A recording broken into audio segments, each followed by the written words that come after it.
ಈಗ ಉಂಟ ಬೆನ್ನು ನೋವು? ಎಡಗಡೆ ಸೊಂಟ ನೋವು, ಮಂಗಾಲ ಉರಿತಾವೆ.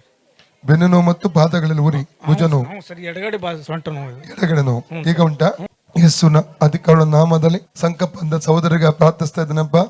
ಮೊಟ್ಟ ಮೊದಲಾಗಿ ಬೆನ್ನಿನ ಈ ಒಂದು ಭುಜದ ನೋವಿನಿಂದ ಪೂರ್ಣ ಬಿಡುಗಡೆ ಮಾಡು. ಪರಿಶುದ್ಧಾತ್ಮ ದೇವರ ಮುಟ್ಟಬೇಕಂತ ಕೇಳ್ಕೋತಾನೆ. ಈ ಭಾಗವನ್ನು ಬಂಧಿಸಿರುವಂತಹ ರೋಗ ಬಂಧನವನ್ನು ಈಗಲೇ ಯೇಸು ನಾವು ಮುರಿತಾ ಇದ್ದಾನೆ. ಫ್ರೀ ಆಗಲಿ ಯೇಸು ನಾಮದಲ್ಲಿ. No more back pain in the name of Jesus. Yesu ನನ್ನ ಹೆಸರು ಈ ಕ್ಷಣದಿಂದ ಈ ನೋವು, ಈ ವೇದನೆ, ಈ ರೋಗ ಇರಕೊಡೋದು ಫ್ರೀ ಆಗಲಿ, ಸೌಖ್ಯವಾಗಲಿ ಯೇಸು ನಾಮದಲ್ಲಿ, ಸೌಖ್ಯವಾಗಲಿ ಯೇಸು ನಾಮದಲ್ಲಿ. ಈಗ ನೋಡಿ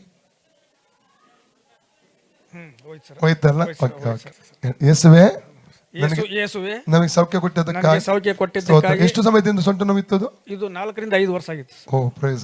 ಎಲ್ಲ ಹಾಸ್ಪಿಟಲ್ ತೋರಿಸಿದ್ವಿ ಸರ್, ಕಡಿಮೆ ಬಿದ್ದಿಲ್ಲ ಸರ್. ಅದು ಯೇಸು ಗುಣ ಮಾಡಿದ್ರು ಒಂದೇ ನಿಮಿಷದಲ್ಲಿ. ಯೇಸು ಗುಣ ಮಾಡಿದ್ರು.